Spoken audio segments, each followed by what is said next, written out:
કસનળી લઈ લે બેટા. ગ્લુકોઝના દ્રાવણમાં ટોલેન્સ પ્રક્રિયક ઉમેરવાથી તે કસનળી પર એજી સિલ્વર ધાતુ છૂટી પડે છે, જેને રજત દર્પણ કસોટી કહે છે, જે દર્શાવે છે કે ગ્લુકોઝમાં આલ્ડીહાઇડ સમૂહની હાજરી સૂચવે છે.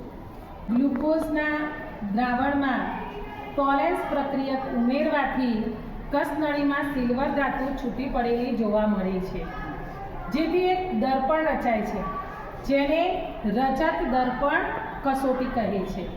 આ રજત દર્પણ કસોટી આલ્ડીહાઇડની પરખ માટેની કસોટી છે, જે અહીંયા આપણને ગ્લુકોઝમાં આલ્ડીહાઇડ સમૂહની હાજરી સૂચવે છે.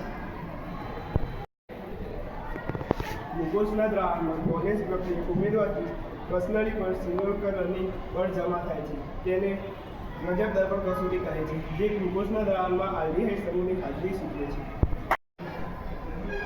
અહીં મેં રજત દર્પણ કસોટી દ્વારા પ્રક્રિયક શીશીમાં સિલ્વર ધાતુ બનાવેલ છે.